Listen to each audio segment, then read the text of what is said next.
शिवम त्यागी जी जवाब दें, मेरे ख्याल से आपने भी सबको सुना। आलोक जी की बात का जवाब दीजिएगा। उन्होंने कहा कि जो आपने चंडीगढ़ में देखा वो डिक्टेटरशिप नहीं है क्या? बहुत सारे नाम उन्होंने गिना दिए, हाँ। जो जो आरोपी थे और आज आपके साथ है। बेल में उन्होंने कहा कि बड़ी इंटरेस्टिंगली कि बेल जो होती है उसको अगर डिपार्टमेंट अपोज करता है तो जाहिर है बेल नहीं मिलती है, और जो लोग बाकी जेल में अंदर हैं उनको अपोज किया जाता है तो इसलिए बेल नहीं मिलती।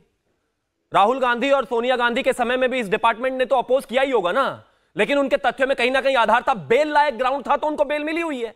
आज जिस तरीके से वो हेरल्ड वाले विषय में बेल पर है, अपोज तो वहां पर भी किया गया होगा। इसके अलावा अगर मैं बात करूं तो तेजस्वी वाले विषय में भी कहीं ना कहीं ईडी तो लगातार या फिर सीबीआई तो लगातार इन चीजों को कर रही होगी, लेकिन बावजूद उसके वो अभी जेल में नहीं है।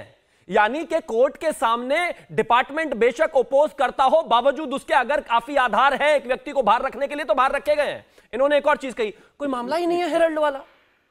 50 लाख रुपए देके 90 करोड़ का एजेएल का कर्ज माफ करके 2000 करोड़ रुपए की प्रॉपर्टी अंदर कर ली आपने, और आप कहते हैं कि आपके हिसाब से कोई विषय ही नहीं है। और छोड़ दीजिए विषय नहीं है तो 2011-12 में ऑस्कर फर्नांडिस, सोनिया गांधी, राहुल गांधी तीनों कोर्ट गए थे, हाई कोर्ट में। हाई कोर्ट में जाकर उन्होंने कहा था कि ये जो टैक्स के विषय में हम पर दोबारा से केस खोलने का काम किया जा रहा है, इसको बंद किया जाना चाहिए, खारिज किया जाना चाहिए। कोर्ट ने आपके मुंह पर तमाचा मारते हुए कहा कि नहीं वापस जाइए, कोर्ट केस आप पर एज इट इज चलेगा। केस आप पर चल रहा है। अगर इतने ही दूध के धुले हुए थे तो केसेस बंद क्यों नहीं हुए? आप आगे सुनिए जरा, भी तो बहुत कुछ है। इसके अलावा अभी पिछले दिनों ही एजेएल की 991 करोड़ रुपए की जो संपत्ति है वो जब्त हुई है। यंग इंडिया की अभी 90 करोड़ रुपए की संपत्ति जब्त हुई है। आप यहां पर बैठ कर कहते हैं नहीं नहीं कुछ है ही नहीं, अरे कुछ नहीं है। अरे हजार करोड़ रुपए की संपत्तियां लुट कर जा रही है, कह रहे हैं कुछ है नहीं। आगे 15 घंटे जो पूछताछ राहुल गांधी से, सोनिया गांधी से की थी, क्या निकला उसका? मैं तो मानता हूं कि डिपार्टमेंट तभी तो इन सब चीजों पर काम कर रहा है। और जहां तक बात कन्विक्शन की है, इस देश में कन्विक्शन कोर्ट्स में 20-20 साल में नहीं होते। कब लगा था लालू प्रसाद यादव जी पर केस और कब जाकर कन्विक्शन हुआ, इस देश ने देखा है। कितने सारे केसेस 50-50 साल चाहिए चलते हैं, आपने देखा है। मतलब इनको यहां पर भी पारिवारिक वो चाहिए कि केस भी इनका 2 ही साल में खत्म कर दें, क्योंकि ये राज परिवार से आते हैं। जो कोर्ट की प्रोसीडिंग्स है उसके तहत होगा। और आगे एक और चीज इन्होंने, वाड्रा जी के कागज तो बाढ़ में ही बह गए। 2G वाले विषय पर भी आता हूं। इन्होंने कहा 1,76,000 करोड़ का घोटाला बताया था, कहां गया? हमने नहीं बताया था भाई। आपके समय में सीएजी की रिपोर्ट आई थी, संसद में हंगामा हुआ था, उसके बाद सरकार ने एफआईआर फाइल की थी और तमाम सारी चीजें हुई थी। और मुझे थोड़ा सा समय और दे दीजिए। तानाशाही की लगातार बात होती है ना, तानाशाही होती तो ऐसा कहां होता? मतलब एक आदमी दूसरे देश में बैठा हुआ यहां पर रोजाना यूट्यूब पर वीडियो अपलोड कर इस देश को बताता है कि इस देश में तानाशाही चल रही है, और पूरा देश और पूरे देश का विपक्ष जो है उस प्रोपेगेंडा को आगे लेकर बढ़ता है। तानाशाही होती तो वो चलती कहां? तानाशाही होती तो जिस तरीके से रोजाना इस देश के प्रधानमंत्री को और इस देश के प्रधानमंत्री को और इस देश के धर्म को गाली दी जाती है, वो होता कहां? तानाशाही होती तो तमाम तरह के लोग हैं जो दिन रात गाली देते हैं, वैसी तो कोई तानाशाही। आलोक शर्मा जवाब देंगे। आलोक शर्मा जी, देखिए मुझे लगता है कि तेज बोलने से कुछ नहीं होता है। आप धीरे बोल के समझा दीजिए। जो ट्विटर है जिसको एक्स कहा जाता है, उसने अभी 4 दिन पहले ही सरकार के मुंह पे तमाचा मारा है।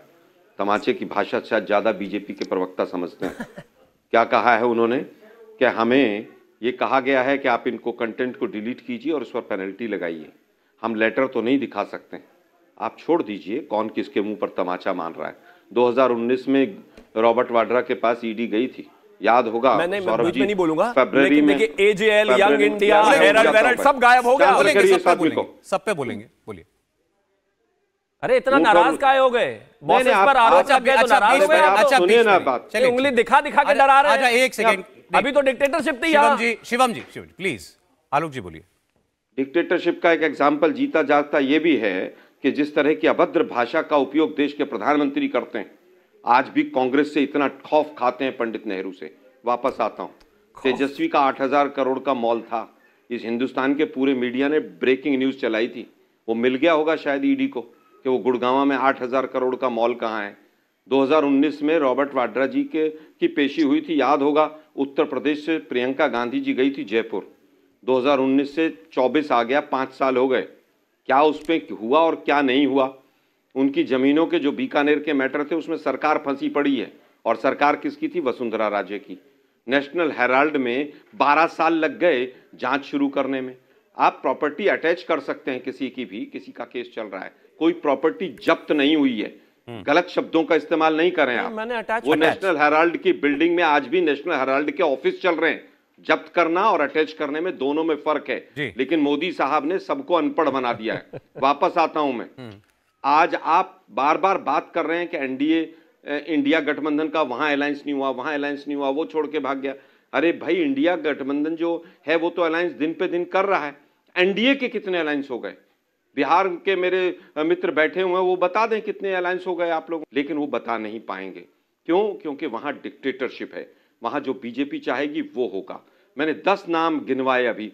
हेमंत बिश्व शर्मा पर अमित शाह जी से सवाल पूछा गया कि भैया वो भ्रष्टाचारी हैं कि नहीं, तो एक पत्रकार को इधर चलो हटो यहां से, ऐसे सवाल नहीं पूछे जाते।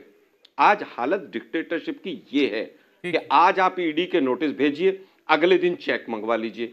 लाल डायरी का जिक्र मोदी साहब ने किया था राजस्थान के पूरे चुनाव में, और ईडी सीबीआई सब अलर्ट पे थे। मैं पूछना चाहता हूं लाल डायरी को कौन ढूंढेगा और कब ढूंढेगा?